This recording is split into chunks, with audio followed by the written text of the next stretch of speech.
NDIS, disability, property, and investing. Hot topic right now, so what is all the fuss about? Recently, there has been a wave of interest into the whole NDIS disability accommodation topic, with Four Corners doing a whole investigation piece into the whole sector and also exposing a couple of bad actors that are operating in this world. And they also shine the light on how it can all go wrong for those investing into this market. And I guess I wanted to talk about it with you guys because NDIS as a whole has evolved into this very large sector, a whole ecosystem, which not only encompasses the participants, but also support and other service providers. And sometimes it encompasses other people who are not particularly familiar with the sector, don't really know the regulatory part of it, the intricacies, and so on. And of course, I'm referring to the investors. Hi, my name is Lucia, and I am an NDIS registered support coordinator. I would really appreciate a quick like and subscribe to my channel. Thank you so much. So as I was saying, the investigation by Four Corners specifically looked at one of recent significant cases of how regular people can get entangled into investing their hard-earned income into properties for people with disability. On the one hand, they were promised they are doing the right thing by investing into properties for vulnerable people. On the other, they were also enticed by the government-backed high return on their investment, which of course means higher rent that government will pay them. So in order to give more whole of a picture view, I will have to explain what NDIS disability accommodation is and what it looks like. So let's dive in. What is disability accommodation? So NDIS can actually fund supported disability accommodation, or SDA for short, where people with significant disabilities and support needs can move to, that allows for comfortable living in a functional and practical sense. This may look like purpose-built property with no steps or stairs, wider door frames, height-adjusted kitchen benches, and large bathrooms to allow ease of access, especially for those using wheelchairs or other walking aids. It can be an apartment or house or unit property shared with other people with disabilities or not, which are located near public transport and community clinical hubs to assist with accessibility. The point of such properties is to allow the person with disability, as closely as it is possible, to live a comfortable life with dignity. It is important to understand that there's only a small portion of NDIS participant that will qualify for this type of disability accommodation. Each request for such property needs to meet a certain set of criteria, which relates to the person's diagnosis, functional impairment, and the impact it has on their life, accompanied of course by lots and lots of evidence and reports. Moving on to in-home supports. In addition to the SDA funding, the person may also qualify for supported independent living, or SIL for short, and this often is confused with SDA. So SIL is for in-home supports, such as support workers, not for accommodation itself. Same with individualized living options, or ILO for short, also not accommodation funding. This is for in-home supports. And also with core supports, this is in the same category of supports that is designed for in-home support, such as support workers. The government endorsed creation of dedicated disability SDA accommodation in 2016, and it was aimed at a large undersupply of suitable and safe accommodation for people with disabilities. Additionally, it was reported and recognized that there was a large number of people living in institutions that are not appropriate or suitable for people's care needs, such as aged care facilities. Again, inappropriate for care needs, especially where people are much younger than 65-year-olds. What is important here is the government opened a market for developing such SDA properties, and this was semi-regulated, where the developers had to comply with certain SDA standards for building such properties, and the SDA providers that offer these properties to NDIS participants and manage the properties, they also had to be registered with NDIS. By the way, in order to be NDIA registered, it means that the company or the provider needs to have a set of regulatory and governance documents in place, and they would have underwent a rigorous external auditing and registration process. And with all of these checks in place, you would think that that would be enough to prevent people with nefarious intentions taking advantage of NDIS, right? Enter the star of the Four Corners investigation, Cocoon.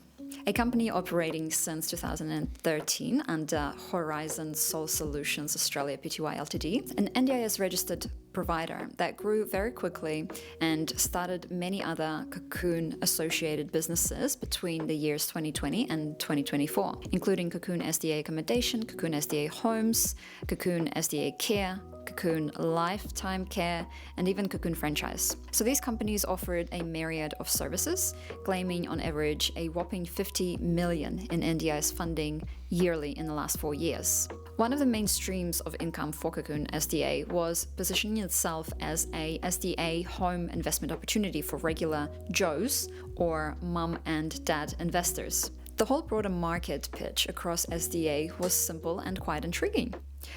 From one side, it is ethical investment to promote livelihood for the vulnerable people. It offers government-funded rents and often promised a 6-figure annual income per eligible tenant. In other words, a much higher earning potential relative to the standard rentals. But in reality, properties that were sold to unsuspecting investors have not been delivered. And many investors did not actually see a deliverance of these properties, but neither did they see their investments. And it is no surprise that the NDIS Commission has banned Cocoon and its director from operating in the NDIS sector, which took effect on 7th of June 2025. So 3 things that I wanted to point out here. It is a good outcome for the director of this company to be banned from the NDIS sector. Completely banned, so he can't continue taking advantage of the people with disabilities and otherwise unsuspecting investors. Secondly, participants have been left without supports, and due to this banning of this operator, they had to urgently find another provider while also being vigilant about safeguarding. And thirdly, investors. Well, they won't be able to see their investments again, that's for sure, with many realizing that they will no longer be able to retire and will have to continue working past the age of 67, and many retirees had to return back to employment. And for others meant selling their own properties. A lot of consequences there, and it's completely devastating all around. Stepping away from this extreme example, it is obvious that more needs to be done in order to regulate SDA accommodation market. But looking broadly, there are other issues with the investing into such properties, apart from possibly being completely scammed out of your money. A lot of properties that do exist on the market are actually hardly occupied. So why is that? There is a lot to discuss here. Firstly, location. A lot of new SDA builds are located on the fringes of the cities with no infrastructure, no clinical hubs, and no shops or transport nearby. A regular person wouldn't think twice about moving to such a location, so why would a person with disability, when they need increased support needs, rely on allied health, hospital appointments, and community support? And there is no easy way of getting around to them, so it means longer travel, more missed appointments, more reliance on paid supports to do basic community access, and this does not add to the independence of or dignity of the person. Secondly, all of these new developments in the middle of nowhere are maximized on the space, building houses practically on top of each other as tightly as the subdivision will allow it to squeeze more returns. It is a pretty daunting sight, basically the worst of the house living. Thirdly, importantly, creation of the SDA disability market was meant to be collaborative. Investors are supposed to talk to the participants and build where people actually want to live. Instead, too many builds went up first. So you end up in situations where houses get built, no one wants to move in, so they sit empty. And on top of that, because these properties are purpose-built, their otherwise brilliant accessible layout does not make them easily convertible to your typical rental property.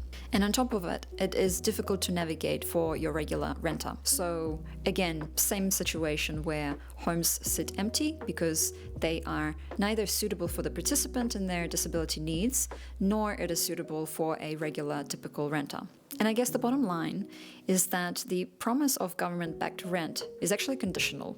A lot of things actually need to align, from participant meeting SDIA funding criteria to finding SDIA property manager to building the property that meets participants' specific disability needs. In my opinion, before jumping into an investment opportunity, people should really do their due diligence, and SDIA property is not an exception.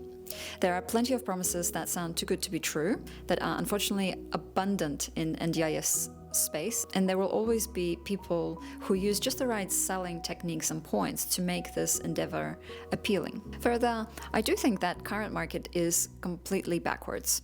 The SDA homes is ready and an NDIS is supposed to just move in, be uprooted from wherever they are and placed into the new place, and off you go, operate in this new area.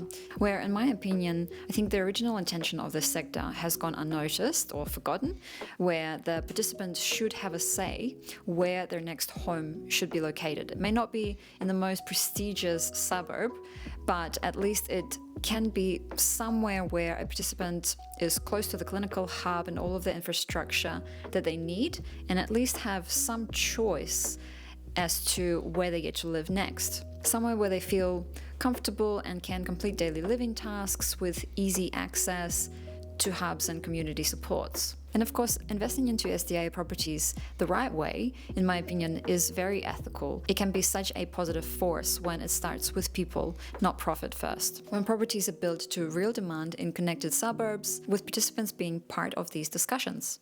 And of course, the space needs some serious regulations to stop bad practice and operators that can legally sell a promise of high earning potential only to scam people out of their money. So that's it from me, guys. Let me know what you think in the comments down below.